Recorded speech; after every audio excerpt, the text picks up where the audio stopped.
This is The Drive with Dale Lolley and Matt Williamson on your 24/7 home of the black and gold. SNR, Steelers Nation Radio. And welcome to The Drive. I am Dale Lolley. He is the Matt Williamson, and it is a lovely Friday here in Pittsburgh. Yeah, it's not so lovely, but it's a December Friday. It is supposed to, you can tell the weather is starting to warm up a little bit. It's supposed to be in the 50s by Sunday. I kind of felt like a giant wuss this week. Like, boy, it's barely even snowing, and I'm like shivering all week long. Part of it's because my son doesn't close the windows in the house. Well, there's that. Side note, but I told you what I would do if I were you. Yeah, I would take all his stuff from his bedroom and move it out on your back porch. it would take me a year and a half. You should see what his bedroom was. Just, but it's still a pretty good move. Just his bed. Right. Yeah, just the bed. You like a little chilly? You like it chilly? Perfect. How about you sleep out here? Yeah, that'd be then a good move. You'll be wishing it was warm. You were You also inside suggested maybe just spill some water on his bed so it turns into an ice rink. Yeah, and freeze it. Yeah, right. It's crazy. Anyway, I think these we are got the things that I did to torture my. I didn't do that, but I would do stuff like that to torture my kids. I think we got the issue rectified. But Justin, it's been 2 days in a row. You did it yesterday too. After chatting with him, I went in there. I'm like, "Why is your bedroom window open? Wide open?" Anyway, so there. Anyways, the maybe coldest, that's why I haven't the coldest warmed week up. of the year. Right. Yeah, but I guess I don't handle the snow and chilly like I used to. But 50 on Sunday is going to feel like 70. Absolutely. Yeah. Both are passing teams. Well, Steelers aren't a passing team, but the Browns are a heavy, heavy passing team. I would think weather and wind would hurt them more than the Steelers. Well, there's going to be wind. It's supposed to be like 25-mile-an-hour winds. Okay. But no, it's supposed to be just a little bit warmer. Mm-hmm. And Winston hasn't played many cold games, but he seems to enjoy them. Yeah. He enjoys everything. He enjoys everything. He's just loving he's a life. happy fellow. Not when he throws the interception, so. No, he does that with some regularity, too. Yeah. Yep. We had a game last night. Day. Yeah. We had a game last night. Good one. The Detroit Lions knock off the Green Bay Packers to get to 12-1. The Packers fall to 9-4. And once again, this analytics stuff rears its head. Yeah. And Dan Campbell's, he's an aggressive coach. I like him a lot as a coach, but sometimes you can get a little too aggressive. So There's about 40 seconds left in the game. The Packers had just stuffed the Lions on a 3rd and short run for no gain. And Campbell leaves the offense on the field. The Packers have used all their timeouts. Yep. You got them where you want them. Got them where you want them. Field goal range. You're in field goal range for about a 35-yard field goal, give or take. Right. I mean, one that you're going to make more often You're than going to make, not. yeah. And the game is tied. That's how you put teams away, right? Yeah. He goes for it on 4th down. I mean, Jared Goff gets stepped on coming out, first of all. Well, yeah. Now, they ended up getting it, the first down. Because Goff was able to hand the ball off. Yeah. I mean, barely. And it was maybe the play of the game from him. Not that he played bad, but I mean, if he doesn't pull that off, we're having a much different conversation today. But I'm watching this, I'm going, kick the field goal. Yeah. What are you doing? What are you trying to prove here? So the series, I mean, you laid it out, but then he calls timeout to think about it, trots the offense back there. I'm like, oh, he's going to try to draw him offsides. Snaps the ball, and I understand there's two things that if I was his lawyer, I would back him up on, which I don't agree with. But if he's my client, I'd be like, I have Penei Sewell, and that's just what we do here, and I want my locker room to always be aggressive and lead by example, and that's the Lion way. But it's not smart. It's not smart at all. It's not smart at all. You gained like 30 seconds, and you could have lost so much more. And if you don't get it, which they had been stopped on 4th down earlier in the game, if you don't get it, you're like 2 good completions away from losing, not going to overtime, losing. Yeah, you kick the field goal. The best, they have no timeouts left. And your defense has nobody left. Yeah. I mean, you can't put your defense back on the field. And Jordan Love at that point was 12 of 20 for 206 yards. Okay. And they were playing a lot better in the second half. They're playing better, yeah, but right. They got to have like 3 plays to get into field goal range, and they got to complete them all. Right. And they have no timeouts left. So even if they complete something in the field of play, you're saying after the field goal? Oh, I was going to say after if they missed field goal or a missed 4th down, you need 2 probably. Yeah, I mean it's a difference of a couple completions, right? You're just playing for a field goal at that point because that's all you need to win. Mm-hmm. Like I thought it was really, really dumb. He did it last year in the playoffs and it cost him. Yep. He's going to do it again in the playoffs this year. And that's who they are now. I mean, he built this ship. He's going down with it, or he's going to sail it to the Super Bowl. Same reason why the former coach with the Chargers got fired. Yeah. You don't go for every fourth down. Right. You just don't. Now, the Lions have a much better – this comes down to offensive line to me. They have a much better offensive line than those Charger teams. But it's not apples to oranges. It's still foolish because he did one deep in his own end earlier in the game and didn't get it. I don't understand it. I mean, I think the Lions are a juggernaut. They're a really, really good team. But the defensive injuries and the going for it on fourth has me concerned. It's going to cost them. I mean, they'll be fine for the regular season, But can you go through the NFC gauntlet and then beat the Bills in the Super Bowl or whatever? I mean, that's the goal here. It's not to be a Final Four team again. This is, can you be the best team in the league? Yeah, and the defensive injuries are insane. I mean, and they are. Branch and McNeil both get hurt in this game. I just look at it, and if there's a criticism of Mike Tomlin from the game against the Browns the last time around, is that he went for it on fourth down too much. Mm-hmm. In a game usually isn't the criticism of Tomlin. Yeah, right. In a game that turned into a field position game, you gave up field position. Yes, there's a couple things about it that are good and bad, just as a whole. Not last night. They're one of the few teams with their backfield that on 3rd and 8 is a running down. They still run. Yeah. So that makes it hard on defensive coordinators, because the whole world knows they're going for it on 4th down. But that's where I'm going to in a negative way. I don't want everyone in the stadium to know I'm going for it on 4th down. You know what I mean? Yeah. Like, I don't want to expose one of the cards in my hand. You want to be thoughtfully non-rhythmic. Exactly, exactly. I don't maybe want I'll go for it, maybe you won't. Right. Like, this one he punts? No, he's definitely not punting. You know what I mean? Like, so you're telling people too much. Yeah, if you go for it every single time, it's just you've tipped your hand. Yeah, like everybody knows that now. I know you have a fastball and you throw it in this situation. Well, someone's going to hit it out of the park. Yeah, no, that would worry me quite a bit. Now, Lions fans are eating it up. I mean, he's a super fun dude, and their staff looks super fun, and they're a really, really good team, and they've been so bad for my lifetime, basically. But man, not just your lifetime, right? Back to your dad's lifetime. Yeah, but I would think that could be a fatal flaw. Yeah, it's gonna, and when it costs him, I don't want to hear. Well, that's just what we do. No, because that's what you said last year when you cost yourself in the playoffs by going for it on 4th down. No, you're living on razor's edge there with that move. You got to be. Don't do it in your own end. Yeah, it all comes down to the head coach putting his team in position to win a game as opposed to putting his team into position to lose it. Right. How can I lose this game? Yeah. Well, if you don't get on 4th down, you might lose it. You might lose it. You have it. Because you don't exactly factor where in. you want. Well, we have a great play here, but you don't factor in your quarterback getting stepped on. But coming out. Something. You could botch a snap. You could absolutely. Right. I mean, a lot of things could go wrong. Right. I mean, I guarantee you, if you looked at the win percentages, because they do those things on different sites that have the percentage. They're going to win the win probability. Yeah. The Raiders-Chiefs game last week. Yes. I guarantee you, when the Raiders were getting ready to snap the football against the Chiefs on, what was it, 3rd down? Mm-hmm. That they were already in field goal range. They're just trying to set up a little bit closer of a field goal or run safe play. Yeah. Their win percentage was, no, it was probably the 90s or whatever. Yeah, it was really high. And as soon as they botched a snap, boom, done. It's over, right? You lose. Right. So, speaking of that, I'm sure, and I'm not a mathematician or going to look it up, but after the 3rd down play last night, I bet their win probability was 97%. All you have to do is make a short kick. That doesn't mean you're guaranteed to make the kick. And maybe Green Bay returns the kickoff for a touchdown. So it's not 100%, but it's probably 95-ish. I'm actually looking at it here now on ESPN, the win probability. Do they?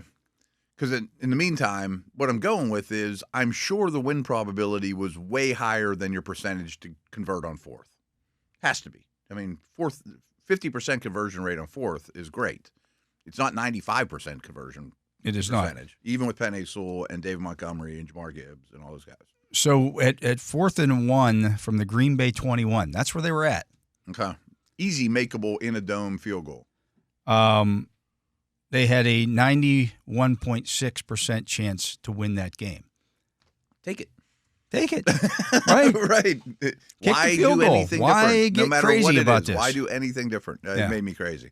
And again, deep in your own end, maybe that game doesn't even come down to that if you're not trying 4th downs on your own 30 or whatever it was, Yeah, and even if you get it way more than league average, you're the best in the whole league at converting on fourth down, which they might be. I mean, they're as good as anyone, I'm sure. It's still not 60%, or certainly not 70%. It's not 100%. I know that. I'm certain of that. It's not 90% that was what the kick is. Right. You know, and just history has bitten them before. Yeah. So I don't know, but it's not going to change. But it's one of the things that overall I think Tomlin does extremely well, and people wonder, why do guys like Andy Reid, why do guys like Mike Tomlin, why do guys Pete Carroll or Bill Belichick, why do they win so many close games? Yeah. Because they don't lose them. Because they don't lose them. Right. How can I lose this? Yep.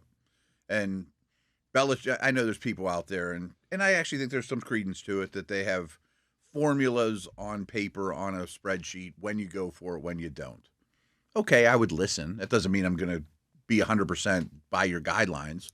But Tomlin and Belichick were always near the bottom of the league of when they should go for it. Yeah, the analytics crowd hates them. You're right. Imagine how good they'd be if they were more analytically inclined. I don't know if they'd be better. I don't know. I don't know either. Right. And I'm sure. I don't think they would. If we sat down and if you sat down with Tomlin and asked him, okay, in all these situations in the fourth downs against Cleveland, in those situations, why did you choose to go for it there? Yeah. Now, if you get it, it's great. If you get it, everybody's patting. Oh, that's a great call. Nobody talks about it ever again. Yeah. But when you don't, you're not guaranteed to get those things. No, not at all. And we saw that in the game against Cleveland. And again, you gave up field position in those games. You put your defense in some tough positions. The defense held up in those situations for the most part. But defensive starting field position was horrible. It was huge. It was a huge part of the game, including the punt. If you kick the ball deep and get the 3 and out, and you get the ball back at midfield, you're right back where you were before that, with a fresh set of downs. And just some time off the clock. Yeah. But no, I'm with you. I thought the same thing, and I've said it on several podcasts already today. Like, boy, the Lions look great, but these defensive injuries are crazy, and there's a lot of big games ahead, including last night's, and somewhere you're going to make the wrong decision on that fourth down. Yeah, because it only takes once. Because you've made the wrong decision many times. Yeah, and you keep flipping the coin, and once in a while it's going to come up tails. Yeah, and I mean, we talk about this all the time, how difficult it is to win playoff games. Right. There are only however many wins each. What is it? 10 wins. I think it's 13 or something. Right. 10 or 13. Well, we can figure it out real quick. There's 1 on Super Bowl week. There's 2 on championship week. And 4 in the divisional round. 4 and 4. Yeah. So that's 8 plus, that's 11. 11. So there are 11 possible wins in every playoff format in the NFL. And the Super Bowl winner either gets 3 or 4 of them. Yeah. And the Super Bowl loser gets 2 or 3 of them. Right. Doesn't leave many for everybody else. Right. And if you give games away like that, that's where you run into problems. Yeah, exactly. I mean, it's a finer line. I mean, the stakes are higher. There's no question. You'll come back to live another day, Right. It's over. It's a one-game tournament. This is not baseball where, it's a best of 7. If we blow this one, we'll come back and get it the next time. And again, I think Dan Campbell's one of the best coaches in the league. I mean, I love how the organization's built. I love that they went out and got a bunch of players, Deuce Staley and Randall L. and, happy former Steelers. Both their coordinators could be head coaches. I like how they team build. They love linemen. They trade for Goff. They trade for Zadarius Smith. He's on Applebee's commercials. But if he does this again and they go to the Final Four and he screws up on the fourth down again, he's not going to be on Applebee's commercials anymore. No. And people in Detroit will be like, why don't we just promote the offensive coordinator? Yeah. You know what I mean? Like, all of a sudden, the glory can go away pretty quick. Really quickly. Yeah. I mean, it can just blow up in your face. Right. It can because you're flirting with danger and you don't have to. As the expectations grow. Detroit had no expectations last year. Right. Now they do. Now they do, right. You do this 2 or 3 years in a row where you lose a playoff game because you're going for it on fourth down when you don't have to. Right. It's different if you're the team losing. Right, it's different if you're, if you need to score a touchdown in that situation. It's different if you're just trying to be tough. I don't get it. Yeah, crazy. But anyway. But that's why that game against the Browns the last time around, to me, was so outside the norm for Tomlin. He doesn't usually... Yeah, that's not usually his style, right? Yeah. Now, I understand, and I understand some of his thinking was the weather's going to turn bad in the second half. Mm-hmm. I want to try to get off to a quick start here while the weather's still good. Maybe do some uncharacteristic things. Yeah. Because it's a 30-minute game, not a 60-minute game, in a way, But that forced him, or that caused him, with that thinking, to coach outside of his normal way of coaching. Right. And it ended up helping to cost. That wasn't what cost the Steelers the game. No, but it didn't help them win. Yeah, it didn't work out. Yeah. Right, 100%. Yeah, I know. I totally hear you. I mean, and again, I just don't like that the Lions have now pigeonholed. He's going to look weak if he doesn't now. Yeah, now the next time he doesn't do it, people are going to go, well, why didn't you go for that? Why is he getting soft? What's up with Coach? Yeah. People on sidelines. Why don't we go for that? I don't know. There's unpredictability needs to be a part of it, too. I think so as well. Yeah. And, I'm glad we saw it the same way because I saw a lot of analysts today. Brilliant call, way to put the need. I'm like, it was dumb. They just got away with it. Yeah. It was stupid. Yeah, don't do it. There's no reason to. The game's set up perfectly for you to win. The best thing that Green Bay could hope for coming out of that situation, other than somebody falling down and you run for a touchdown, that only happens against Dallas, apparently. I don't know. Is to tie the game. That was that was, and they would need to hit 3 passes, basically in 30 seconds, to make that happen and get the ball spiked. If they're not sidelined, you can force them to throw the ball to the middle of the field in that situation and run more clock.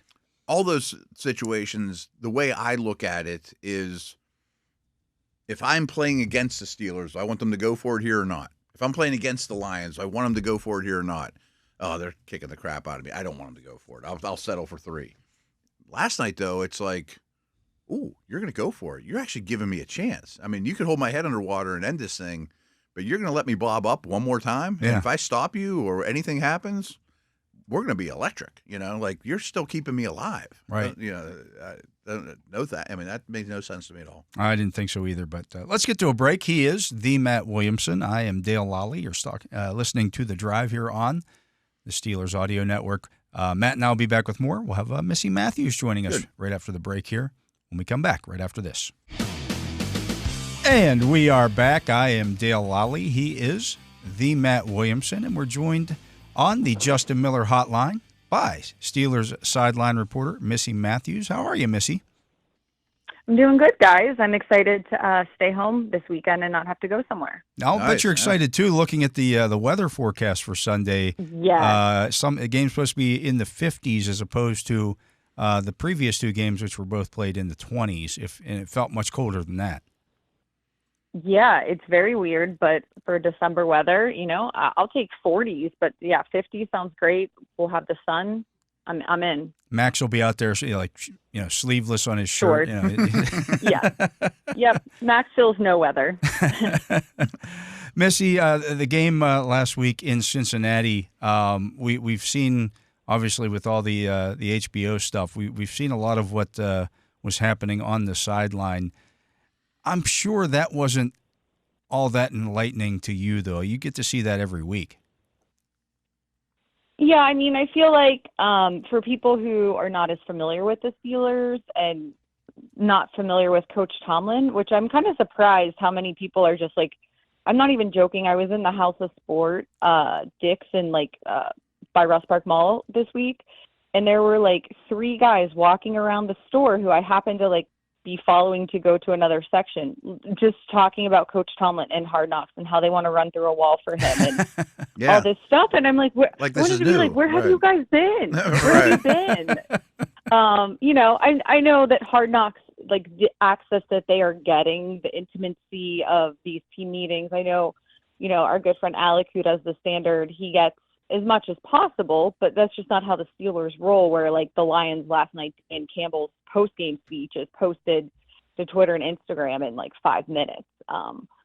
They like to keep some of that stuff in-house, but there still has been stuff out there. And no, I mean, nothing really shocks me from the sideline. I mean, we could kind of overhear what he was saying to Herbig, which I thought was pretty cool, because I'm like, is he giving him a Mr. Herbig? What's he saying, And then you realize he gave him this is what we expect. This is why we brought you. I did think it was cool, though, in Hard Knocks being able to see him calling him out, singling him out in a meeting, telling him like, hey, you got to have a game. And then it just, like the fruition of how that came to play. Yeah, I talked to even Nick. Even after TJ got one. Yeah. I talked to Nick yesterday, and I said, was that just a one-time thing? He goes, oh, no. Every time he saw me last week, he said, you got the A1 matchup this week, you and Zeus. You and Zeus. Like, he just kept reinforcing that and driving it home. And he said, when he said it at the team meeting, is like your ears perk up a little bit. You're like, oh, now he's calling me out in front of the entire team. And he said, it just makes you feel that much more important. He just knows what buttons to push. 100%. And, Cam Hayward, he, kind of jabbed him on Tuesday saying, he's been here for 35 years or 25, whatever he said. And I know Cam was asked about that this week, but Cam knows that pushes his buttons, but it still works, he can acknowledge that twists, the knife a little bit, but it works. And I think that is the thing that we're all not surprised because we're around them so much, but there are little things for every player that he knows how to motivate them in whichever way possible. Well, that in itself is a skill as well, because you got 53 different guys in that locker room. Yeah, who do you? They don't all take the same kind of... Some might be offended, some might, some's a veteran, one's a rookie, right. Yeah, no, absolutely. I think I told you guys before Hard Knocks started about how he always would want, the obscure, almost NFL research stats that we get now about Ryan Shazier and CJ Mosley, and how that was something that, I would see them come out of the locker room together and he would still be saying stuff to him about, CJ Mosley's better at this. It is truly a skill. I wish I knew how to do it so well that, everyone's kids are different. Both of my boys are different, but then sometimes I'm like, you don't listen to me no matter what I do or what I try, I need Coach Tomlin to come in here and whip everybody into shape. So, Missy, I don't know if we'll see it on the next episode of Hard Knocks, but just a hunch. I bet the buttons that Coach Tomlin's pushing this week is, hey, Cam, do you think you were happy with how you played in Cleveland 2 weeks ago? Hey, TJ, how'd that go for you? Mm-hmm. That defensive front, I thought had a huge advantage in that game, still has a huge advantage in this game, is the best defensive front in the league, but that was their worst game, and I bet he's not letting them forget about that one. No, they always talk about how he does the news, which is not good news. You don't want to be on the news, the Monday right? morning meetings, and you never want to be in the news because it's usually you getting blown up or doing something wrong. And I think also because it was so fresh, it's easy to just, hey guys, that was 2 weeks ago. Bring it back again. Let's talk about it again. And just going at them about that. Plus, I think, it's not even just what they did. I think it's also like a TJ versus Myles Garrett. The whole thing, quarterback versus quarterback. They don't play against each other, but it's still two star players, the same position. And for better or worse, Myles Garrett, he had that game in Cleveland on that Thursday night, the 3 sacks in the first half. So I think that's probably some motivation too, going towards TJ, if I had to guess. Along those lines, I guess I have a follow-up question since your answer is, do you think Myles Garrett is the most hated current player by Steeler Nation? Not ever, but trust me, if I ever say anything good about him on the air, I'm afraid to walk to my car. I'm biased because I kind of feel that way. I feel like we were shooting stand-ups for the Tomlin show yesterday, and it was about strip sacks. TJ, Myles, and Nick Herbig all have 3 strip sacks. Only players in the league to have 3 this season. But I had to add in, just because of my bias, TJ's had 23 since 2017. Myles only has 19. Mm-hmm. And I was like, look, I'm doing what the fans do. I had to add it in there. But yeah, I would say he's probably public enemy number 1. I don't think it's Lamar. I don't think it's Burrow. No. I also think he kind of guaranteed that and put that on himself when he tried to bludgeon Mason Rudolph. Oh, absolutely. On the field. I'm not saying Cleveland, it's not deserved. And then lied about what he said. I still see Browns fans trying to say, wow, what did Mason Rudolph say? He didn't say anything. Right. I mean, when Marquise Pouncey is willing to get suspended and to do whatever it takes to make sure that the mayhem stops, there's a pretty good chance he was in the right and knew what was said. I mean, Coach Tomlin went on Stephen A's show and publicly talked about it. That is not something you see happen very often. So yeah, I agree. I think Myles Garrett is the most hated current player by Steeler Nation. Not ever, but I agree. the Browns fans that are still drinking that Kool-Aid of like it was somehow Mason's fault is very crazy to me. That's bonkers. Absolutely. That had to be one of the more bizarre things that you have been on the field for over the last one of the most bizarre things I've seen that on you've a been doing field, this period. stuff. Yeah. Do you recall what was going through your mind during that whole situation?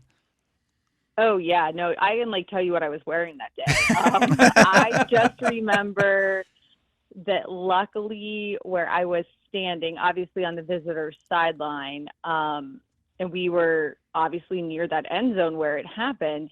Jack Kearney, who was the team security guy at the time, happened to be like right down there. And I just remember he kind of did like the dad move where you like put your hand back, you know, like when you're driving, your parent would like almost like try to protect you even though you had your seatbelt on. Like he kind of did one of those.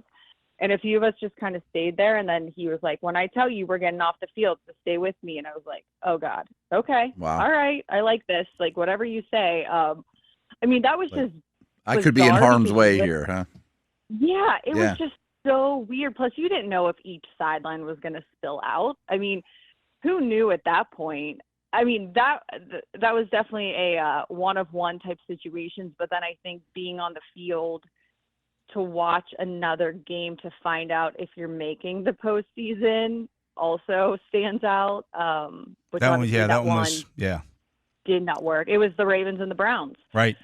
Yeah, and I remember just you almost start getting excited and then it slowly fades and then everyone just quietly walks away. I mean, fans were in their seats for that one too. It was weird. Yeah, there's been some you've been privy to some interesting moments. Let's put it that way over the years. Yeah. Missy, what do you expect on Sunday?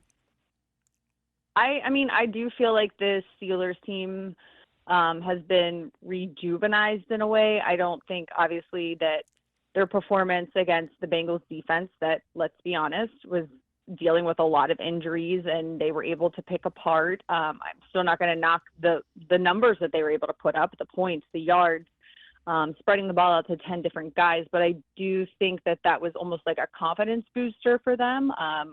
And I hope that can carry on knowing that you're playing at home. I just feel like everyone always plays better at home sometimes. Russell Wilson is undefeated at home as the Steelers starter. So, and I think the defense, as we've talked about for a number of reasons, has a million more to respond and to be the better defense when they go out there on Sunday. So, Missy, you've been obviously really close to the team and the players for each of their losses this season. Is it safe to say the one they took the hardest was Thursday night in Cleveland? No doubt. Okay. Yeah, I think the Colts one was first, right? Yes. Yeah. Then, yeah. Yeah. The Colts one was kind of like bizarre. It happened there the year before, but I think people were kind of like, they still had a chance. I don't know, that one was kind of almost like puzzling. And then I think that the Dallas one was kind of hard too. But I still think the Thursday one, and maybe it's because I was on a bus with a bunch of players on the way home, and just, verbally hearing their frustrations and whatnot. And I think just the fact that it just felt like, even though they were able to score in the fourth quarter and things were starting to happen, it just felt like it was not complimentary whatsoever. And it was going to probably take a miracle for that to be the outcome that they wanted. Yeah. If the Steelers are able to win this game, that gets them to 10 wins on the season. It all but guarantees. I think, looking at the stat package that the NFL sends out, I think there's only been 3 teams that were 10-3 that somehow didn't end up going to the playoffs. So you have that. You're looking at that. I don't know that any 9-win teams get in this year. There might be an AFC team that gets maybe in, like a Denver. Yeah, but I mean, this is almost like, okay, if you win this one, you're probably in the playoffs. Now it's all about the seeding stuff, and right. I think that's what you're looking at here. These are big games. I mean, we all looked at these when the schedule came out, so these are going to be big games down the stretch. But they're even bigger, I think, than maybe we even thought when the schedule came out. Yeah, it is really crazy when, you're like, okay, after like 5 games, and it's at Philly, at Baltimore, short week. Oh, by the way, Kansas City Chiefs come. And obviously there's the Bengals game, which who knows what that could mean. But I still don't ever, doubt an AFC North team wanting to ruin something positive for another AFC North team. Absolutely, you'll have to play spoiler. And I think there was definitely momentum, as Coach said, with Myles Garrett on Thursday night, getting that team rolling and making them believe, and the dog pound and everybody. But I do feel like it is crazy when you think, okay, well, the Philly game, it's a good team. They're NFC, but, oh, by the way, they just beat the Ravens. You start thinking about all the different tiebreakers and different things that could go into that seeding thing. And I understand it's probably not 100%, you win on Sunday, you make the playoffs, but I feel like everybody we're making the playoffs. It's where can we get a better seeding and how are we going to situate ourselves? I don't feel like people are like teetering on the, I don't know, are we going to make it this year? Because I think that they have that much different than recent It's years. a completely different feeling coming out of the Cleveland game and coming out of what happened in Cincinnati last week. Coming out of that game against Cleveland, everybody's like, oh my, can they beat the Bengals? This is going to be tough. They're going to have to score a bunch of points. Then they go out and do that, and they put 44 on the board, and it's just like everybody's like, wow, this team's pretty good. Mm-hmm. It's just completely different feeling. Right, and I think even the loss in Cleveland last year, like that, obviously that led to somebody losing their job. Right. But I still feel like even though they were able to go to Cincinnati the next week and win, and Pat Fryermuth had a big game that last year too, it didn't have the same feeling that you do now. I think people aren't going to obviously be like, well, we're in the postseason. It's more like, that's the goal. We know we're about to check that box, but let's keep getting better and evolving and playing our best football, because that's what you're supposed to do during December as you get into January. Absolutely. Well, our guest has been Missi Matthews, Steelers sideline reporter. Missy, we talk to you every Friday, and we appreciate your insight on what's going on with on the sidelines and those kind of things. And you always bring a little something extra to the show that Matt and I can't bring. No doubt. Unfortunately, you're not on camera and we are, which kind of ruins all that, but it is what it is. People have to just live with us. But we appreciate your time. Enjoy your evening, and see you at the game on Sunday. See you guys at the AC. Thanks, guys. All right. That was Missi Matthews. He is Matt Williamson. I am Dale Lolley. You're listening to The Drive here on the Steelers Audio Network. Matt and I will be back with more right after this. And welcome back. I am Dale Lolley. He is the Matt Williamson. And Matt, looking at this game against the Browns, we don't have to look back far for the previous meeting. This is the first rematch of the season for the Steelers, which is actually kind of strange. It's December. Right. This time of year, we would think that they would have already had one, but they didn't play any of their division games early. Which I still have a problem with, but such is life. Such is life. Yeah. It's going well enough so far. Yeah. All right. Bigger problems out there. Yeah. To what we just talked about with Missy, if you win this game and then you beat the Ravens in Baltimore, I think you clinch the division. I think it wins the division for you. I think that's enough. Yeah. I'm a little on the fence of if you beat Browns and Bengals and lose the rest, does that get you there? You might need probably not a bounce to go in your direction or whatever with the Ravens loss. Yeah, the reason why that one would be so key is that the Ravens currently have 2 AFC North losses. Mm-hmm. So you would hand them a third. Right. Sweeping them would go a long way. Sweeping them would go a long way. If you sweep them, you have all the tiebreakers against them.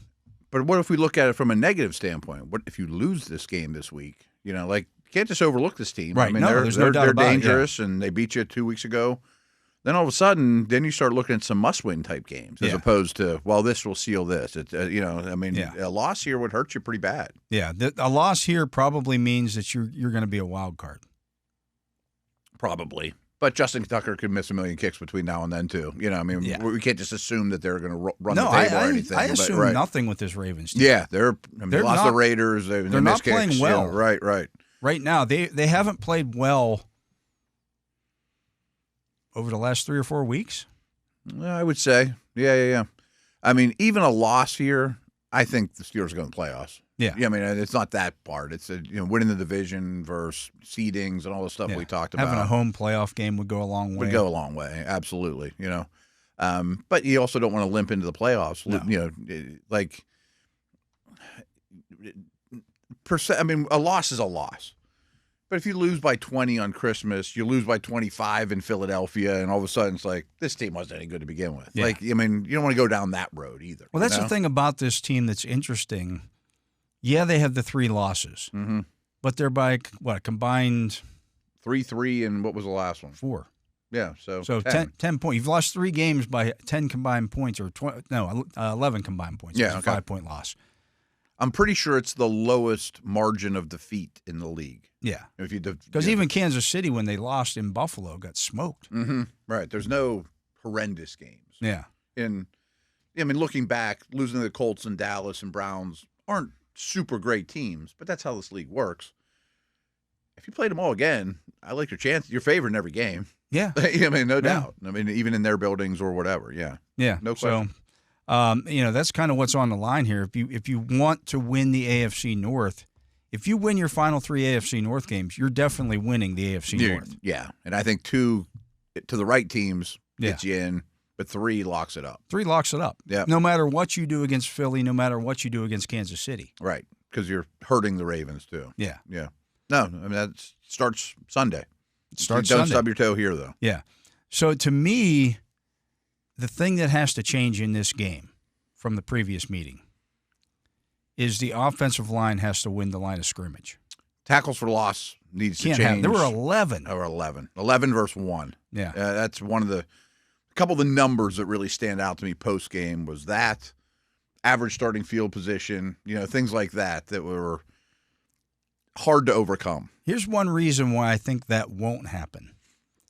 I think one of the things that the Steelers did over their little mini bye, and I think we saw this come to fruition against the Bengals, and nobody's going to say this for certain. They're not going to say, oh, yeah, but it sure looked to me like they were allowing Russell Wilson to change the plays at the line of scrimmage. Way more than any other game, I thought. In every play. Every play. Using the whole clock, directing traffic. Oh, no, you move the tight end from this side to this side, move the back to the other side. It was like protection it was like watching Roethlisberger over the last 10 years of his career. Peyton Manning, when people Brady, said, Ben's the offensive coordinator. Not really. Yeah, but they work hand in hand. But they work hand in hand. There's a lot of freedom. All those meetings that Russell Wilson and Arthur Smith have on Friday night, when they're going over the game plan, they're going over, all right, we're going to have 2 or 3 plays. If we get this look, this is what I want you to run. If we get this look, this is what I want you to run. I don't want to run into a 9-man box. Yeah. Which is what we had seen in that Browns game. Yeah. It didn't matter if there were 17 guys at the line of scrimmage. They were running the football. And that's where those tackles for a loss came into play. The Bengals came out and tried to load the box, and the Steelers said, Russell Wilson changes some stuff around, and they throw the ball. Yeah, a lot. Yeah. Especially early in the game. Now, I'm sure there's people out there countering. They're like, there's only 2 weeks ago this happened. What drastically could change in that amount of time? They did a little self-scout. And I think the 10-day stretch there might have done it. Or it's not like they took the training wheels off Russ. He obviously had more freedom than Fields or Pickett or any of these guys. But I do think to the point, Tomlin might have just been like, dude, run the show. Well, here's the thing. If you see something, get out of it. And this was something interesting that Arthur Smith said yesterday. He said, look, early in the season, we probably weren't doing as much of that because you got a rookie center. Yeah. Now you have a rookie right tackle, or right guard, I should say. Oh, by the way, the offensive line shuffling every week. Every week. Right. The offense is still new for everybody at that point. You got 2 new quarterbacks. Yep. So now you're totally at the point. Different offense. You're at the point now with Wilson that you trust him out there to make. You probably did all along. Yeah, I bet he's the most trustworthy piece of the puzzle. Yeah. But some of the other pieces. But it's not just about him. When he starts changing stuff around, the offensive line has to know where okay, who's blocking what now? Yeah, the 2 rookies, Frazier and McCormick, can't look at each other like, do you know what he's talking about? No. Do you know what? No. Stop it anyways. Yeah, right. Yeah, right. It's a loud stadium. There's a lot going on. So now they have more experience under their belts. Your offensive line has been the same now over the last stretch at least, 6 weeks. It's gelling. Yeah. And, your receivers now. Okay, when I make a check in this situation, okay, what's my blocking scheme? How's that change if I'm the back in the backfield? Okay, who am I blocking here? Or which side am I picking? All those little things. So they run the wrong route. Yeah, right. That I think we're kind of missing there are now things that you can do because the offenses continue to grow. Yes. And again, I'm trying to think what skeptics might be fighting us on this. I mean, why shouldn't that have been installed in training camp? Why didn't that happen by week 1, week 2, whatever? Again, young offensive line out there. And there's so much less practice time than there used to be. Yeah, I mean, and there's a lot, and in this league, there's so many more moving parts than Bradshaw's day. Or, I mean, Wolf always talks about him. Tunch and I would just grunt at each other, and we all knew. They started 5 different offensive line combinations in the first 7 weeks. Yeah, and there's just 5. very little practice time to get that stuff to where the coaches say, take it and go. And we forget, in 4 of those instances, guys were making their first career starts.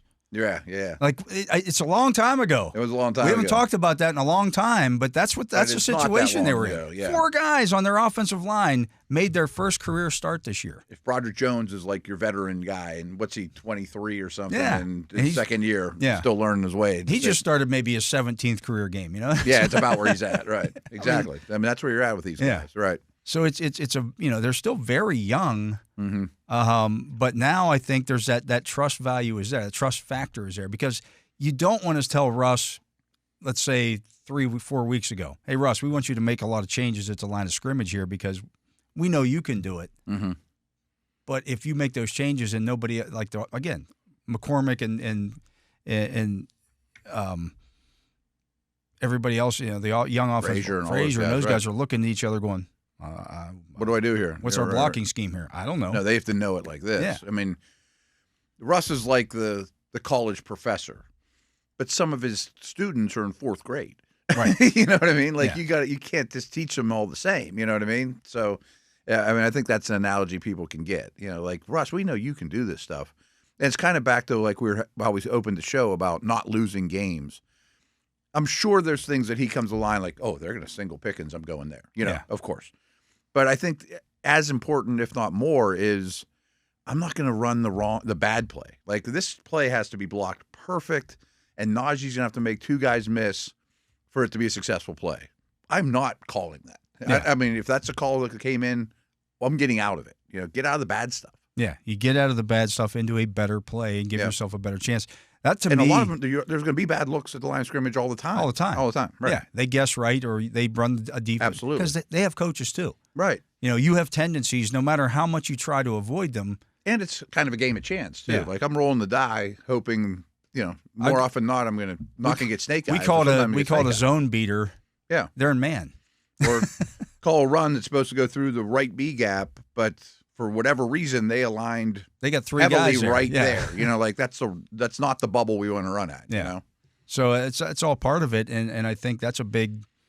If you can get change. to that point, now your offense starts to take off a little bit, and that to me, if you look back at the game against the Bengals, it wasn't just Wilson dropping back and throwing bomb after bomb. No, it was ball came out of his hands quicker, and average depth of target was much lower. Yeah, because that's what they were giving him. Right. He just took what they were giving him. If you're going to play Tampa 2 and run your middle linebacker down the middle of the field, I'm going to throw where he used to be and let Najee and Warren get yards as they can. Throw the ball to my tight ends and let them get, just okay. Mm-hmm. If that's what you're going to do. So it makes them a more dangerous team. Times 1,000. And we've said this 8,000 times since the drive's been created, but there's no perfect defense. And if I know what your defense is running, I'm going to attack its weaknesses. Yeah. Everybody would run the same defense. Why you defense. went out and got a 13-year veteran quarterback. Yeah. And it's been missing a lot the last couple of years. And even the coaches' headsets go off. I mean, I'm sure they're like, hey, I'm not picking on Kenny, but he's the most recent, Kenny, keep an eye out for this rotating safety. If he comes down, check out of it or whatever.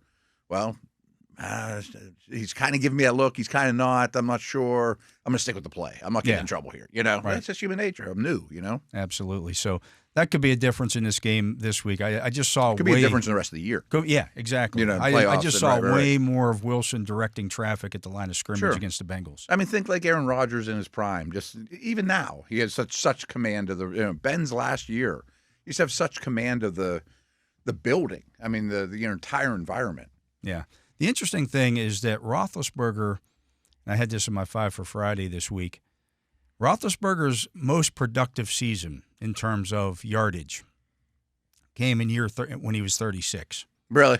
Yeah. I mean, he had really good guys to throw to at that point, but still, so much quarterbacks above the neck. Yeah, so much of it's above the neck. And Wilson just turned 36. So this isn't even really his age 36 season because he just turned 36 last Friday, a week ago today. Happy birthday.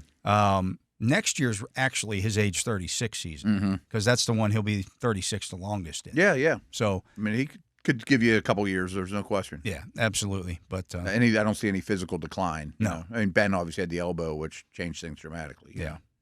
Anyways, let's get to a break. That's going to do it for hour number 1 of the drive here on the Steelers Audio Network. Matt and I will be back with hour number 2 right after this. And we are back. I'm Dale Lolley. He is the Matt Williamson. And, this is the start of hour number 2 here, so it's time for the Fantasy Football Focus. And before we get into this weekend's DFS lineup, our DFS lineup last night. How'd we do? We had in the money. We're finished in the money. Nice. 103.92 points, which doesn't sound like a lot, but you only get 6 players. I'd say it's a little different with that format. It's a little different with that format. We had Laporta in the captain's chair. He got us 15.6 points, 5 catches for 54 yards. And he's looking like he's fantasy relevant again. I think actually the coaches have come out in recent weeks saying we got away from him too much early in the year. Yeah. He's a really good player. I mean, don't abandon that ship at all. Yeah. We also had Josh Jacobs and his 3 touchdowns in the lineup. Yeah, that was helpful. That was nice. Yep.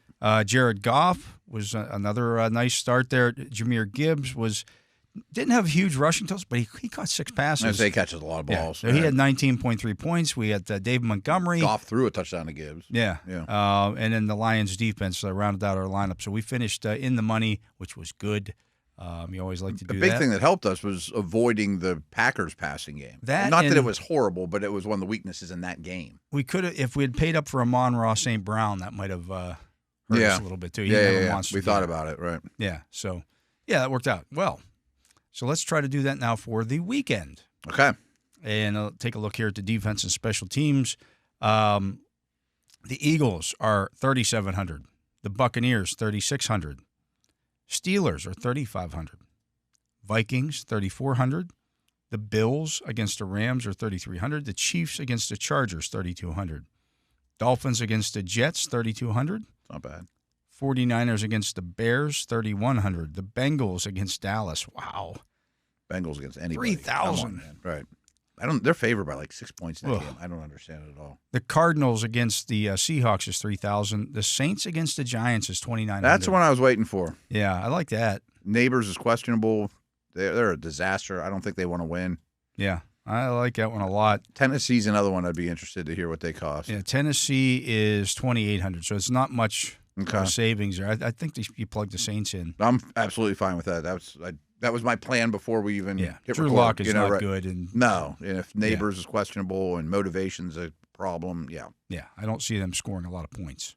So I want to run something by you here as a different approach to our building our roster, because I think this week we've come up with more potential super cheap non-quarterbacks, tight ends, receivers, the dude in Vegas, the Raiders, running back. Maybe we can find a couple real dirt cheap guys and then go strong after that. Okay. I say either pick our quarterback now, as we usually do. That's fine. But then I think there's a couple cheapy running back receivers that are interesting. Okay. Josh Allen is 8,000. Jalen Hurts, 7,800. Joe Burrow, 7,300. Patrick Mahomes, 6,800. Baker Mayfield, 6,400. Tua Tagovailoa, 6,300. Brock Purdy is 6,200. Sam Darnold, 6,100. I think they win that game big. Yeah. Kyler Murray, 6,000. Russell Wilson, 5,900. Geno Smith, 5,800. Justin Herbert, 5,800. Matthew Stafford, 5,700. Caleb Williams, 5,600. Kirk Cousins, 55. Jameis Winston, 54. Aaron Rodgers, 53. Bryce Young, 52. Derek Carr, I should say, 5,100. A couple that stood out to me. Mac Jones is 5,000. Will Levis is 5,000 against Jags. I bet they're one of the worst. They are 32nd. They 32nd? Yeah. You could convince me of that. Cooper Rush is 4,900 against the Bengals. Wow. I mean, we could have stars They're going to score points. They're going to score points. Caleb Williams stood out to me, too. Yeah, I like Caleb Williams. The Niners' defense is a shell of itself. Yeah. I mean, they're so banged up. Bosa's not going to play. And he throws and runs. He throws and runs. Burrow stood out to me. I mean, he's expensive. And I thought Russell Wilson was too cheap.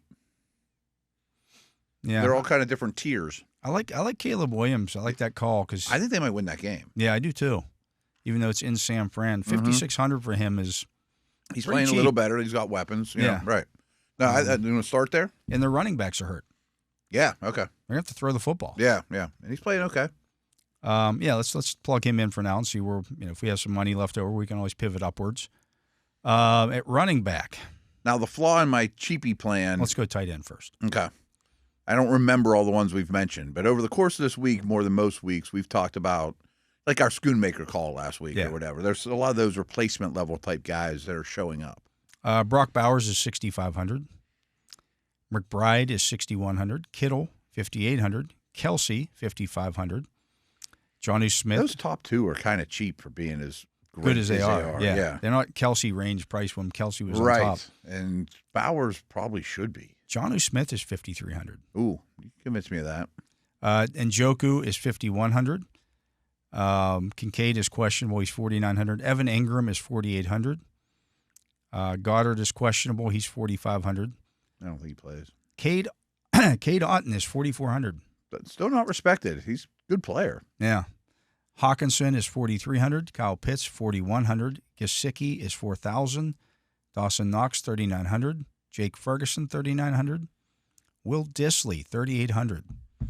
The one I like you haven't Kansas mentioned. City's 31st against opposing tight ends. Are they really? Yeah. He could be the number 2 option. There's a chance he might be number 1. Doesn't play, right? If McConkey doesn't play. I think he's listed as questionable, so maybe we don't go down this road. But the Saints dude, Juwan Johnson. Yeah. He didn't mention him yet. He's got to be Freiermuth is 3,800. His role's growing. It's coming on. Cole Kmet is 3,700. Okay. Noah Fant, 3,600. Schoonmaker is 3,600. Grant Calcaterra, 3,500. They're 32nd against opposing tight ends. Play. Yeah, I think they hold him out. Calcaterra could be a. These are the type of guys I was talking about at the start of the segment. Yeah. This week, there's a lot of dudes that could give opportunities that aren't big names. Juwan Johnson is 3,400, but the Giants, believe it or not, are number 1 against opposing tight ends. Wow. That shocks me. Go figure. Yeah. Noah Gray, 3,400. He plays a lot, too. Plays a lot and gets a lot of touchdowns. Jatavian Sanders is questionable. He's 3,300.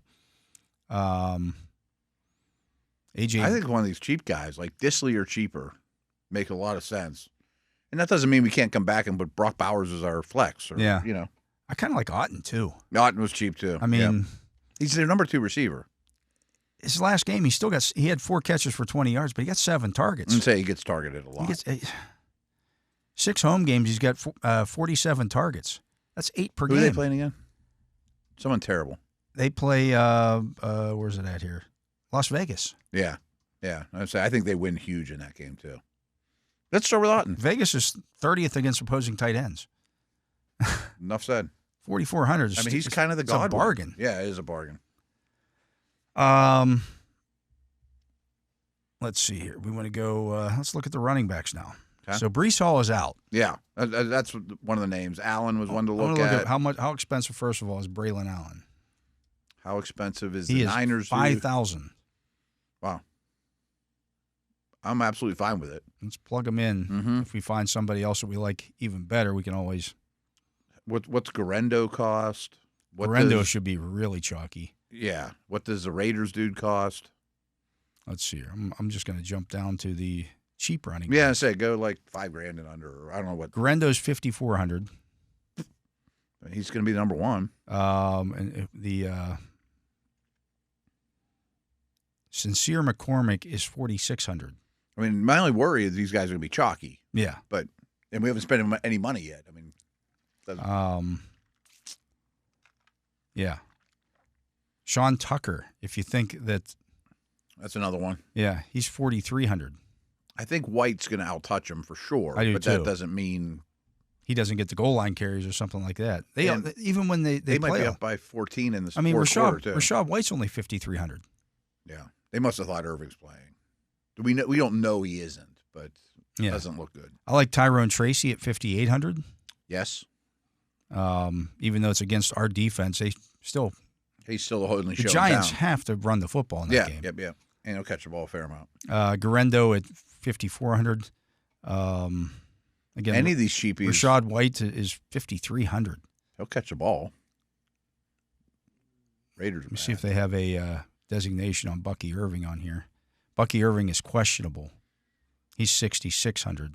It hasn't looked good from what I've heard, but yeah, I mean, he didn't practice again today. Mm-hmm. You want to go there, and if he ends up playing, then we pivot with to White. Is that the one you would go with or Tucker? Go with White. Okay. And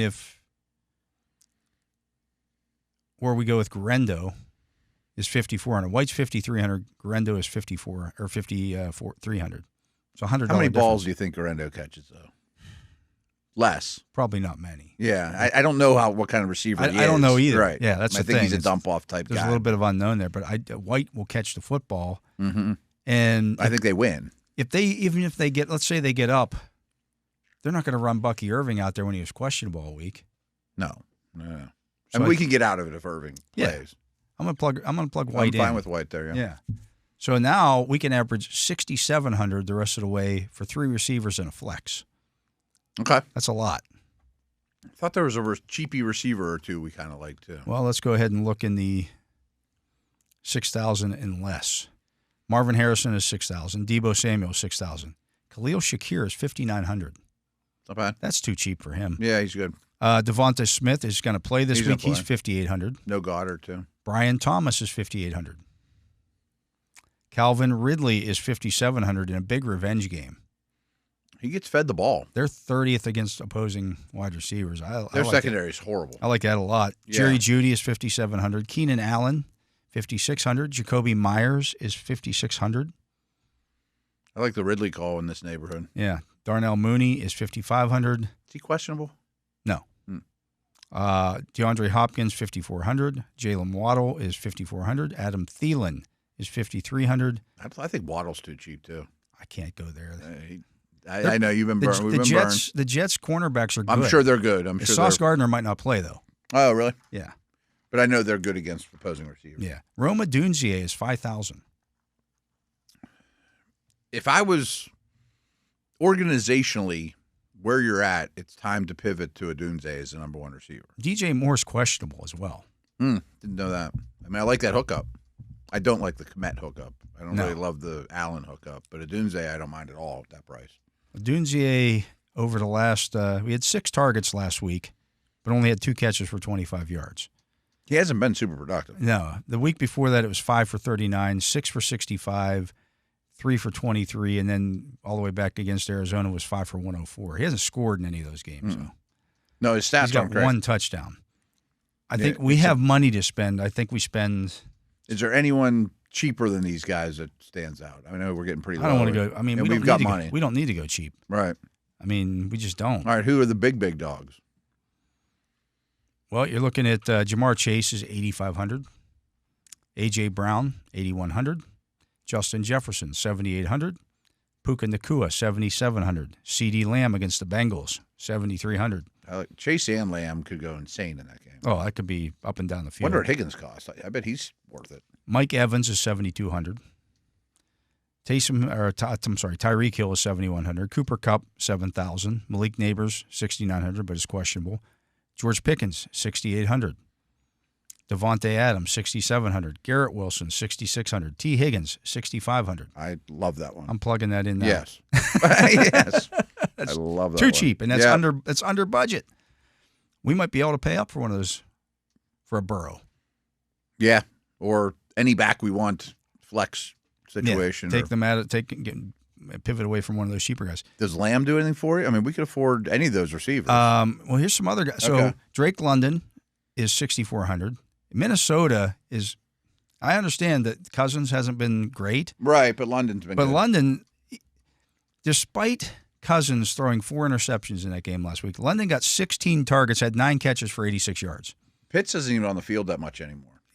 And I got no problem investing in London. I think he's a really, really good player. Yeah, and they're gonna. They're gonna have to score. He's got 70 catches. I don't know. Let's look. Smith, I'm fine with it. Smith and Jigba is 6,300. He's been pretty consistent lately too. Lad McConkey is 6,300. I like it if you know who he's playing. Yeah, DK Metcalf is 6,200. That whole neighborhood's interesting to me. DJ Moore 6,100. Questionable, right? He's questionable. So all three of those, McConkey, Metcalf, and Moore are all questionable.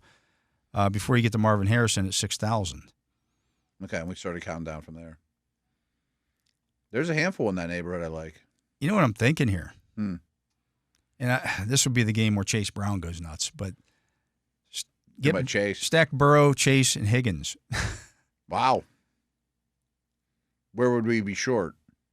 Our flex wouldn't be a super. We didn't look at any of the super expensive running backs. Let me just see what it looks like. So Burrow at 7,300, and if we plug in Chase is questionable. Jamar Chase is? Yeah. Oh yeah. But maybe we can avoid that one. Just go Higgins Burrow.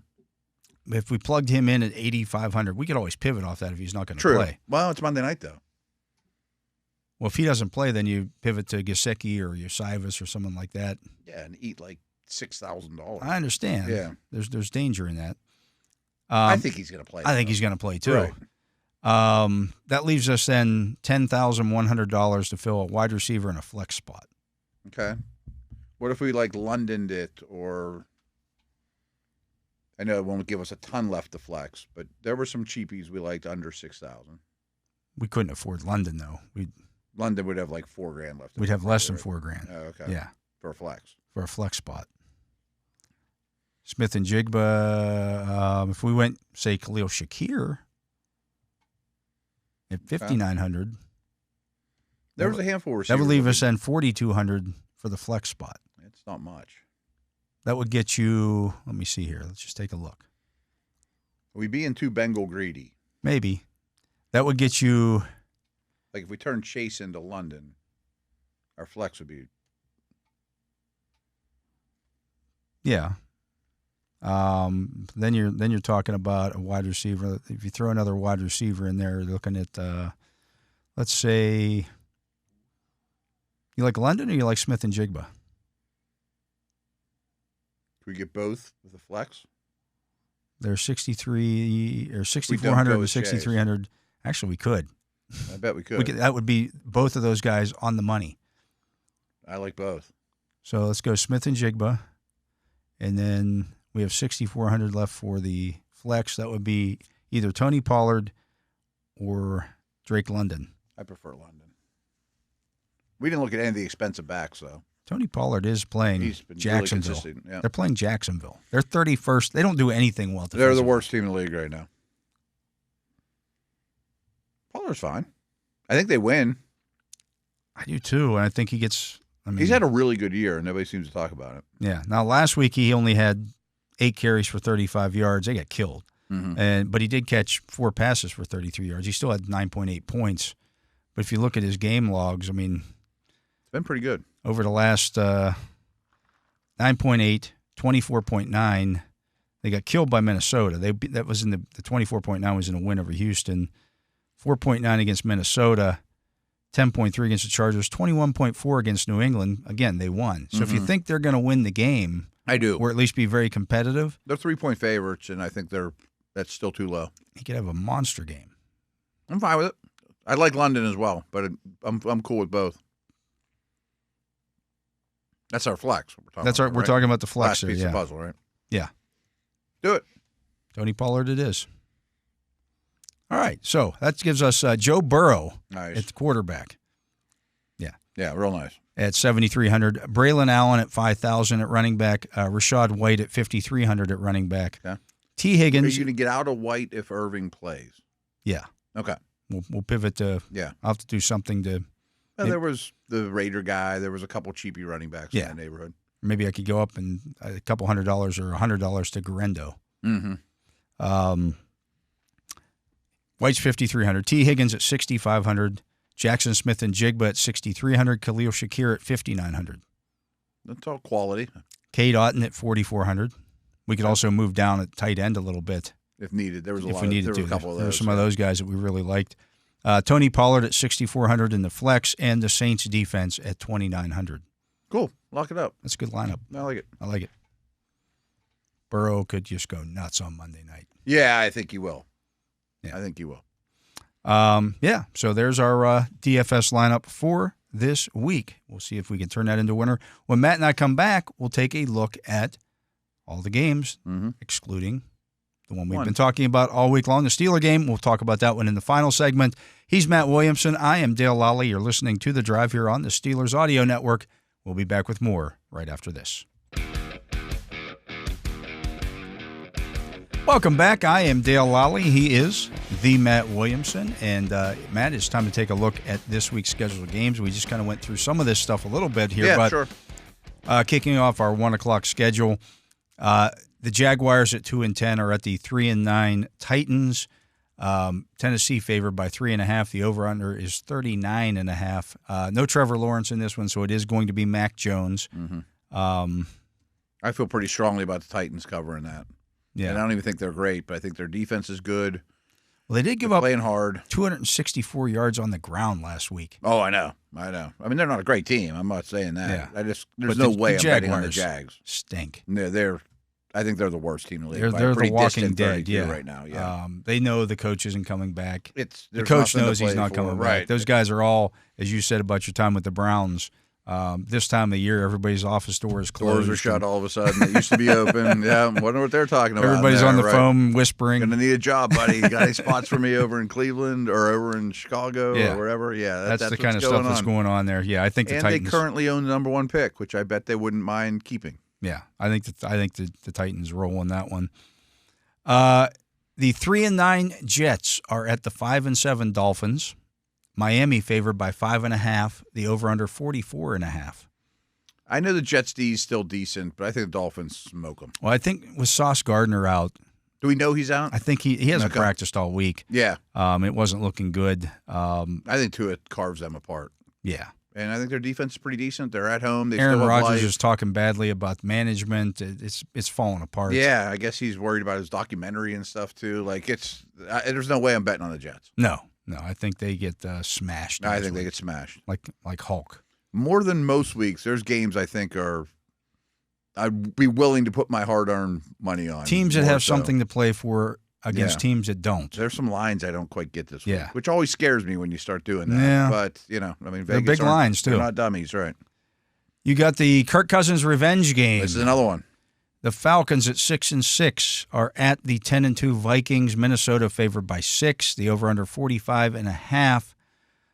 I think Minnesota destroys them. I don't think going back to Minnesota in his current state is good for Cousins. No, I don't think so either. He doesn't get out of the way of the rush. They're going to blitz him like crazy. Snot out of him, yeah. Darnold worries me when he's under pressure. They're the worst pass rushing defense in the league. I think this is a horrendous matchup in Minnesota for me. It would be nice to see Justin Jefferson perhaps get into the end zone one of these weeks. I know you have some thoughts on that. Well, here's so Darnold has gone over 300 yards and 2 touchdown passes in 5 consecutive games. Mm-hmm. None of those touchdown passes have gone to Justin Jefferson. Yeah. I mean, what are the odds? All right.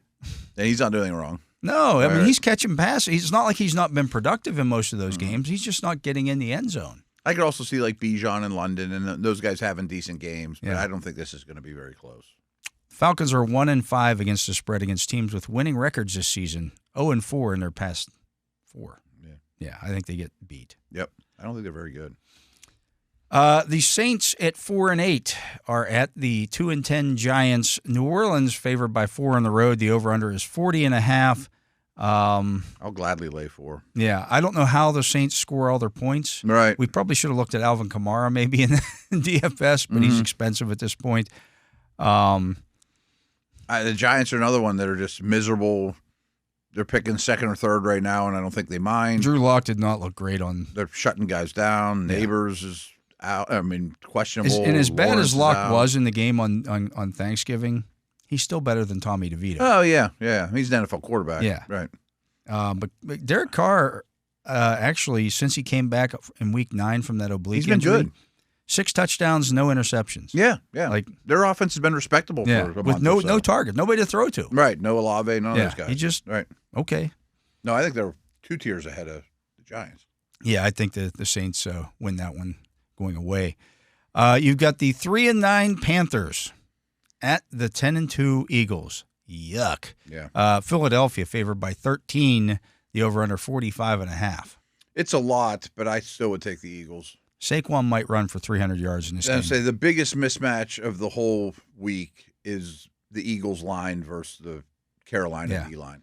Panthers are allowing 160.1 rushing yards per game, which is worst in the league, including 236 last week against Tampa Bay. Mm-hmm. I mean, I don't Tampa think Bay has a good offensive line, but they don't have Saquon Barkley. Or Mulata or Lane Jones. Oh, my goodness. Worse is a good player, but It's, again, they might run for over 300 yards. I don't think Hurts will be under any pressure. I mean, I think they'll do whatever they want when they. The only fear with like, if you wanted to start Barkley in a DFS league is that he's not going to be in there in the second half. Maybe not. No, maybe not. A.J. Brown might not either. Kenneth Gainwell might run for 100 yards. They may not even throw a pass in the second half. Yeah, which is exactly what they do. It might be Kenneth Gainwell getting 20 carries in the second half of that game. He's been a sneaky DFS start. Yeah.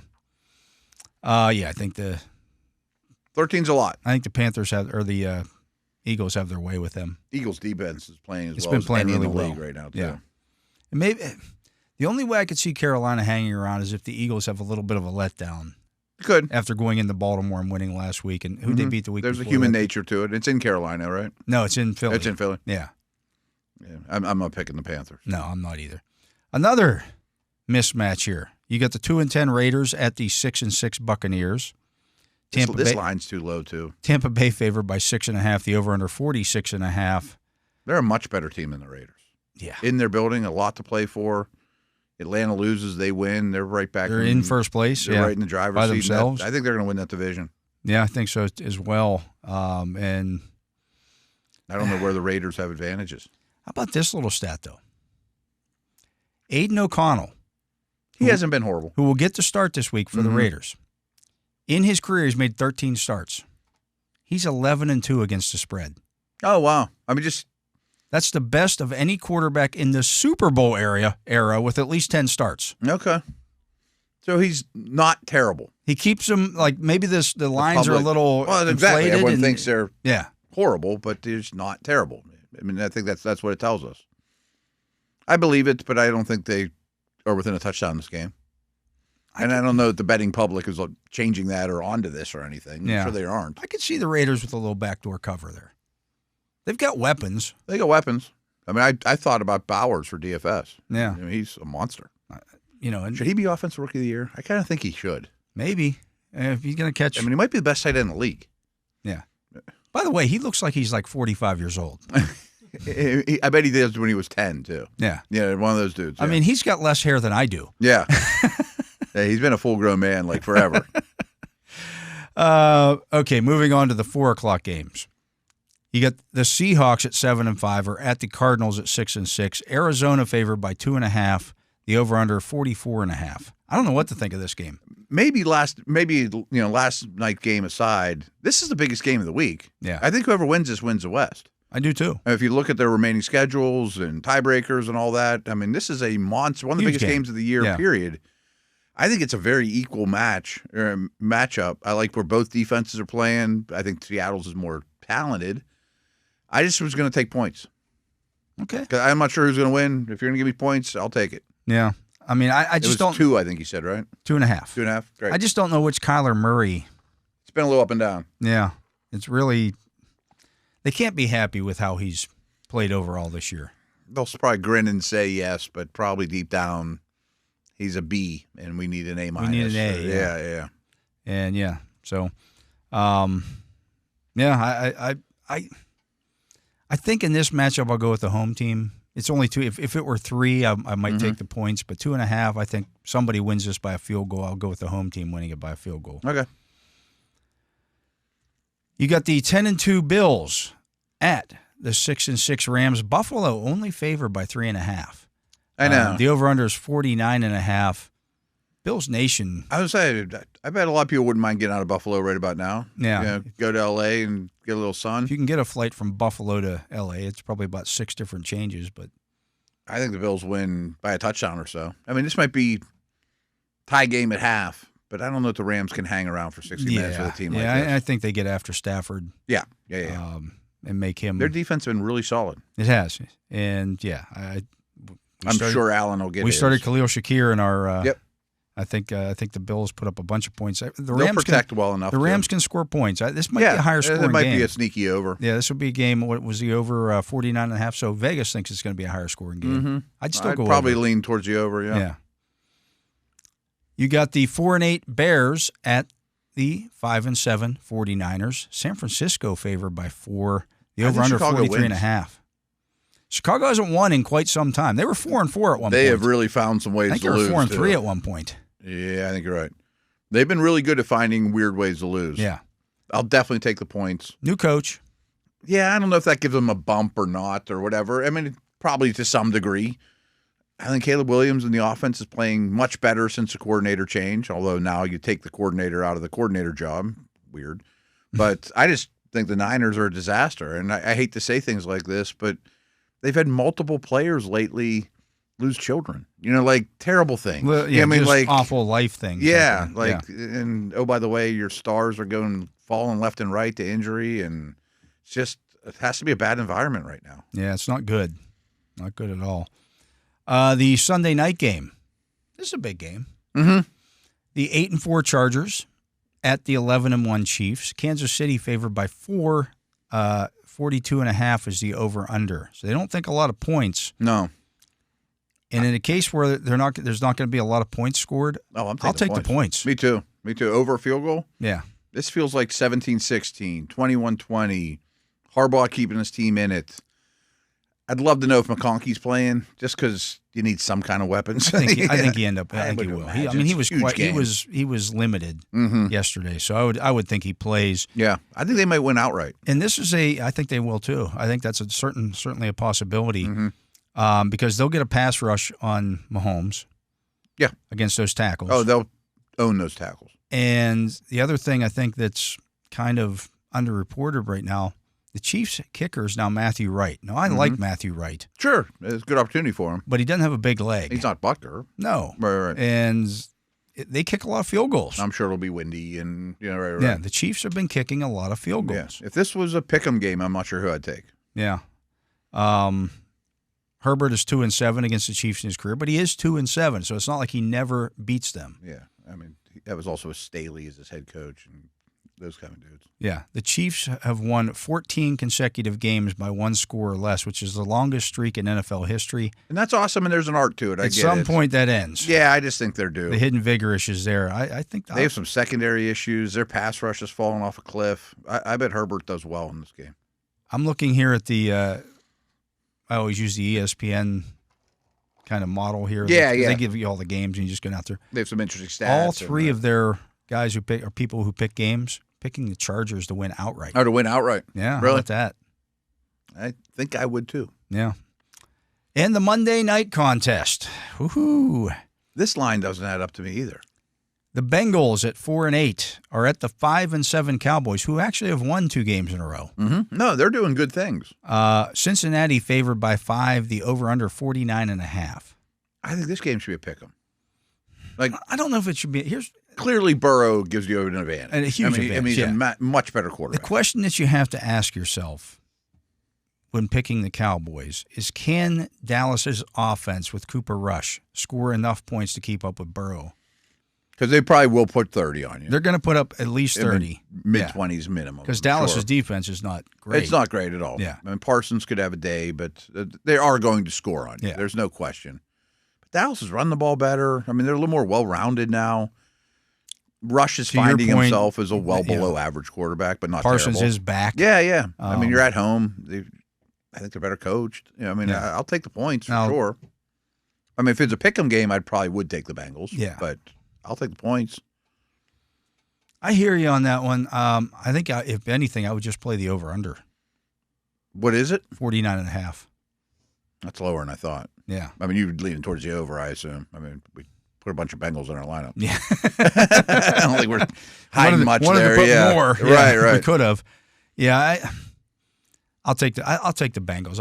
I'll lay the points. Okay. Just take the Bengals. They find ways to lose too, though. They do. Yeah. They do, but I think Burrow kind of wills them to a win in a game in which his defense isn't markedly worse than the defense on the other side. It's not like Steelers defense. Yeah, right. And it is Monday Night Football. He's super proud. I get all that. Yeah. You know. And he goes out and has himself a game. I don't doubt that one bit. I just think their defense, what I saw from it last week, I can't go down that road as a favorite. I mean, I hear you. I mean, if this was a 2-point game, maybe, but over a field goal.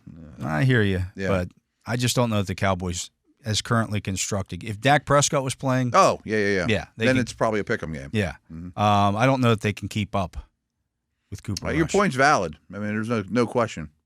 But can Rush feed CeeDee Lamb 15 times? I mean, targets. Yeah. Probably try. Yeah. I don't know if that results in 30 points or not. Yeah, I don't know either. It might. Might. And then the Bengals just go down and score again. Yeah, I'm sure the Bengals will do well. Yeah. But anyways, that's this week's slate of games. Remember, there's Big spreads. 6 teams on the bye this week, Yeah. including the Ravens. So we won't get to see them go out and match up again there. You have Baltimore, Denver, Houston, Indianapolis, New England, and Washington. So a couple of those teams you don't mind being off because they don't have to they aren't the affront to your eyes that you don't have to watch New England once I guess again. There's no other division teams to watch on Sunday, though. No, that's it. Yeah, right. Just Steelers, Bengals. Yep. Or Steelers, Browns, I should say. Yep. That's it. We will talk about that game and what we think is going to happen in that one when we come back. He is Matt Williamson. I am Dale Lolley. You're listening to The Drive here on the Steelers Audio Network. And, of course, you can listen to The Drive every Monday through Friday from 4 to 6 p.m. Right here on these very airwaves, where you can download the Steelers mobile app and get the show downloaded to your phone. You can also watch the show on YouTube. Leave us your compliments or complaints in the comments section there. But we'll be back with more right after this. And welcome back. I am Dale Lolley. He is the Matt Williamson, and this is The Drive on the Steelers Audio Network. And, Matt, we have the Steelers injury report here. Okay. And it is interesting because cropping up on the injury report today, George Pickens. Oh, wow. Questionable. Well, there's a limited participant today. He's dealing with a little bit of a hamstring. Okay. That's totally news to us, right? That is completely new. Yeah. I mean, Wednesday, Thursday, he was full go, right? Yeah. Okay. Don't love hearing that. I mean, he's be pretty high on my list of guys not to lose.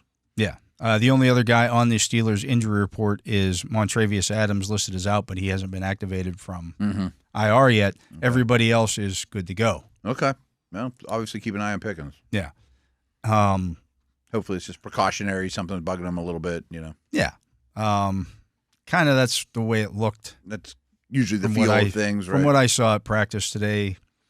You didn't see him. I was interested to see how they would list him. Let's put it that way. Okay. I know you can't say certain things, but it wasn't like, oh, my hamstring popped and no, nothing like that. Bring the card out. Yeah, season over.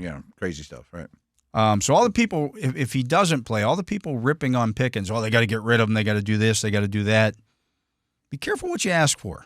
Oh, yeah, he's really good. Yeah, might change the game plan a little bit. Absolutely. Brown's injury report's different story, right? Yeah.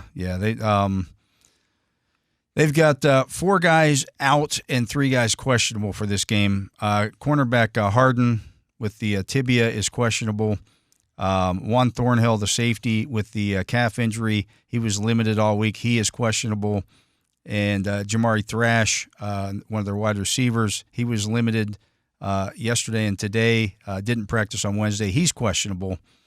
That is significant because, looking at the guys who are out, Cedric Tillman did not practice again today. He is out. Yeah. Two of their defensive tackles, Maurice Hurst and Sam Kamara, both out. Okay. And Jedrick Wills, also no out. Shock there. No shock there, but okay. Yeah, Tillman was the one you had a thought might, but then early in the practice week, it was pretty clear. So they only have 5 receivers on their roster. Okay. And Tillman's out, so that knocks them down to 4. I mean, Judy and Moore are going to play every snap. If Thrash doesn't play, now you're down to 3. I wonder if you go to a lot more 12. You're going to have to bring somebody up off the practice squad. I'm just thinking, how am I going to help my edge pass protectors? Maybe you get bigger bodies out there and don't play as much 11 as you usually do. They don't want to run. They never run the ball. I know. That's the thing. But I would think Njoku gets a spike in production. Or, he had 17 targets last week. I mean, I'm talking more than that, but I bet they throw him a lot. Yeah. So the Steelers in this game favored by 6.5. The over/under 43.5. I didn't realize I'm right on the total, basically. What do you see happening in this game, Matt? I have Steelers winning 27-17. I didn't realize I was right on the total. I think the story of the day is the Steelers' defensive line is the best unit out there and is a totally dominant pass rushing and run defending front. And I still think the Browns will make plays. I mean, Winston makes plays. I think their pass catchers are still good enough that they'll move the football and maybe they get behind the defense and do some things. But I do think there's some revenge here. The home factor. Steelers are in a good spot overall. The other side of the ball I don't think will be as good for Pittsburgh, but I still think that back to Wilson keeping them out of bad plays, balance. I expect there to be a nice run-pass balance. Pickinsing gives me a little bit of pause, but I'm going to operate on the assumption he's playing. And I would still pick the Steelers to win without him, but probably in a different manner. I mean, he gets people out of the box and makes safeties roll a direction. And, I think it'll be a lot tougher sledding if he's unable or pulls up lame halfway through or whatever. But I think the Steelers are just better. And I don't think that a lot of the bounces and things that didn't go their way are going to have the same effect this year, this time around. Yeah, I think getting Highsmith back is big. Yeah. As we mentioned, just one tackle for a loss for the Steelers in the first meeting, while the Browns had 11. I'm not saying it's going to flip, but I bet the Steelers get more than the Browns do. Yeah. And the Browns don't run the ball all that much, but I still think the Steelers get him behind the line of scrimmage more often. I think the offensive line comes out and plays a little better this time around. Yeah. They're going to know exactly where Myles Garrett's at and how to shut him down. That's what's possible, sure. I think T.J. Watt has the better game this Wouldn't time around. surprise me at all, yeah. And maybe solidifies his rankings among the NFL Defensive Player of the Year. So you sent me an article from today that's on Pro Football Focus. Yeah. A guy from Pro Football Focus championing Cam Hayward as the NFL Defensive Player of the Year. I think he has a case. Yeah. I mean, I don't know this, but, don't the Steelers vote on defensive and offensive MVPs every year? Or do they just do a team MVP? They do a team MVP. It might be Cam Hayward. It might be. Yeah, and I don't think TJ should bat an eye or, Hayward's been unbelievable this year. Another Pro Football Focus thing I tweeted out that I found interesting was they put a graph out today of all the edge pass rushers, their PFF grades. So take it with a grain of salt, but it's still something. Yeah. When they truly have one-on-ones. The top 5 guys in the league, and then there's a little gap, and there's Hendrickson and Bosa. But the top 5 guys in the league, as you'd expect, are Parsons, Garrett, Watt, and Herbig and Highsmith. Yeah. They have 3 of the top 5. Like, come on, man. And they're going to feast, I think. Yeah. I expect to see Herbig on the field a lot with those other 2 guys. I think they play all 3 of them. I did a Thursday night show with Mike Pursuta and Merrill, and we were talking about that more and more, and think it's probably maybe it's 5 snaps. Yeah, maybe it's 5 to 10 snaps, but if you're... I don't know how you keep Herbig off the field. Right. Yeah. And if I were them, I'd play Watt a little bit less snaps, too. Not that he's been overworked, but you don't have to play him a ton. Yeah. Preston Smith might be out there in 1st and 10. I got this one being a little higher scoring than you. I got Steelers 30, the Browns 24. Okay. I have respect for the Cleveland's offense when they're doing throwing the football. I do too. I just think that he's going to be under a lot of duress, and I'm expecting way more negative plays for the Browns. It doesn't mean they'll be less positive, but I think they'll be way more negative. Well, that's the thing. I think for every positive play he makes, let's say for every 2 positive plays he makes, This has just been the course of his career. Mm-hmm. There's one negative. So it's 2 steps forward, 1 step back for Jameis Winston all the time. And some of it might not even be him. It might just be sacks and batted passes and stuff the Steelers do well. Yeah. Again, I really think the D-line's in a good spot. Yeah. And to our point earlier, you think Porter follows Judy now? I assume. I don't think he does. Really? I think you don't think they fear him enough? Okay. I think they just play sides because, the other guys have been good too. Yeah. And he spreads the ball around so much that they all get targets. Yeah. Yeah. But I do think you see Minka a lot on Njoku again. Yeah. I forgot that they did a lot of that. I think that worked the first time around. Yeah. Why wouldn't you do that again? After 17 targets last week, and if Tillman's out, that adds so up we for could. sure. I mean, if they try to target Njoku 17 times with Minka Fitzpatrick in primary coverage, let's say 10 of those, Minka Fitzpatrick's getting a turnover. Oh, I like his chances no matter what. Yeah. But we've been saying that for a while. But we have, but most teams don't throw at him a whole lot. Mm-hmm. If they don't have a lot of other options, they'll throw at him if he's on the Njoku. Yeah. Yeah. The Steelers right now have a 99.3% chance to make the playoffs. If they win this game, they have a 71% chance to win the AFC North. The Ravens fall to 29%. Okay. As they sit on bye, yeah. Obviously. Adds up. So that's what's kind of at stake here with this game. And no matter how it goes, if they lose, Monday I'm going to be a little concerned. You know what I mean? Not that they won't go to the playoffs or can't still make noise, but it's not where you want to be in this season. I mean, this is one I think you kind of have to have. Yeah, this is one at home that you'd better win. Yep. If you were the team if you that truly want to be the team you think you can be. Yeah. Yep. So you got to take care of business here. That would also give Mike Tomlin, I think it's 11 10-win seasons. I think you're right. That would tie him with Andy Reid for the most 10-win seasons, second most 10-win seasons, I should say, since 2007. Wow. I assume Belichick's won. Belichick's won with 14. Wow. He's not going to add to that total. Well, he's not going to add that total, but I wonder where it is all time. It's got to be pretty high. Percentage-wise, I would think very high, yeah. Yeah. So that's what you're looking at here, and well, we'll see, how this looks. I think they're going to get to 10 no matter what. Yeah. But yeah, I think the Steelers handle their business in this one. I think Cleveland covers. I don't.